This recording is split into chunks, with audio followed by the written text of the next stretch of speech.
বর্তমানে বাংলাদেশের সবচেয়ে আলোচিত মুখ সেনাপ্রধান ওয়াকারুজ্জামান। কারণ বর্তমানে আওয়ামী লীগ সরকার পতনের পরে দেশের সার্বিক ক্ষমতা তার হাতে। তবে কে এই ওয়াকারুজ্জামান, কি তার পরিচয়, কিংবা দেশের জন্য তার অবদানে কতটুকু, এই রকম খুঁটিনাটি অসংখ্য তথ্য দিয়ে আজ আমরা আমাদের এই পর্ব সাজিয়েছি।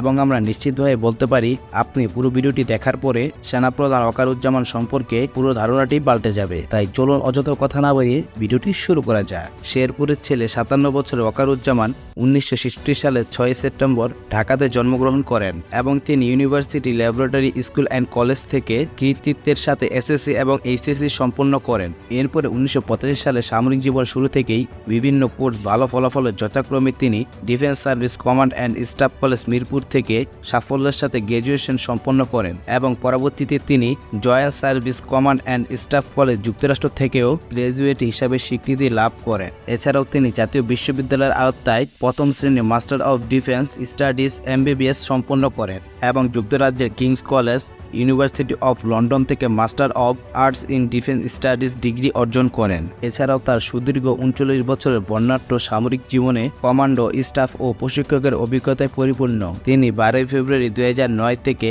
8 জুন 2010 পর্যন্ত 17 ইস্ট বেঙ্গল রেজিমেন্টের উপ অধিনায়ক এবং অধিনায়কের দায়িত্ব পালন করেন। এছাড়াও সে সময় তিনি তৎকালীন বিডিআর বিদ্রোহ দমনে নিষ্ঠা ও বিচক্ষণতার সাথে দায়িত্ব পালন করে ভূয়সী প্রশংসা অর্জন করেন। পরবর্তীতে তিনি 27 জুলাই 2011 থেকে 11 নভেম্বর 2013 পর্যন্ত 2 বছরের বেশি সময় 46 স্বতন্ত্র পদাতিক ব্রিগেডের কমান্ডো হিসেবে দায়িত্ব পালন করেন।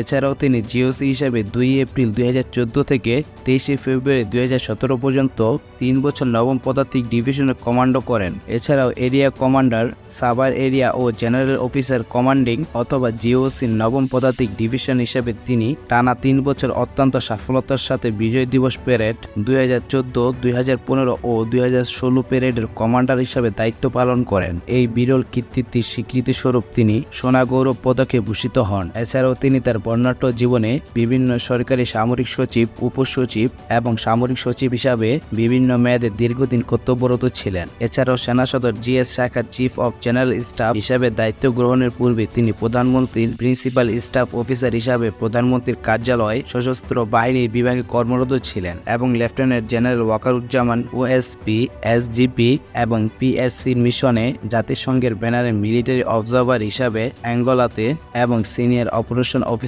হিসাবে লাইবেরিয়াতে দায়িত্ব পালন করেন। এছাড়াও সেনাবাহিনীতে তার কৃতিত্বপূর্ণ অবদানের জন্য তিনি অসামান্য সেবা পদক বা OSP-তে ভূষিত হন। এছাড়াও তিনি বাংলাদেশের সেনাবাহিনী প্রতিনিধি হিসাবে দেশে ও বিদেশে উল্লেখযোগ্য সংখ্যক সেমিনার ও কনফারেন্সে অংশগ্রহণ করেছেন এবং বাংলাদেশ সেনাবাহিনীর ভাবমূর্তি উজ্জ্বল করেছেন। ব্যক্তিগত জীবনে তিনি এবং শাহানারাজ কমলিকা জামান 2 কন্যা সন্তান, সামিহা রাইসা জামান এবং সাইরাত ইবনে জামানের গর্বিত জনক এবং জননী। এছাড়াও তিনি সাবেক সেনাপ্রধান মুস্তাফিজুর রহমানের জামাতা, যিনি কিনা 14 ডিসেম্বর 2097 সাল থেকে 23 ডিসেম্বর 2000 সাল পর্যন্ত সেনাপ্রধান হিসাবে দায়িত্ব পালন করেছেন। সবশেষে সেনাপ্রধান ওয়াকারুজ্জামান একজন ক্রিয়ামোদী ও প্রাণবন্ত অফিসার হিসেবে সর্বমহলে সুপরিচিত। সো এই ছিল আজকে আমাদের ভিডিও সেনাপ্রধান ওয়াকারুজ্জামান সম্পর্কে। ভিডিওটি কেমন হয়েছে তা অবশ্যই কমেন্ট করে জানাবেন এবং পরবর্তীতে কোন ধরনের কন্টেন্ট দেখতে চান তাও লিখে জানাবেন। সো দেখা হচ্ছে পরবর্তীতে নতুন কোনো ভিডিওর সাথে। ততক্ষণে ভালো থাকুন, সুস্থ থাকুন এবং আমাদের চ্যানেলটি সাবস্ক্রাইব করে আমাদের পাশে থাকুন। ধন্যবাদ।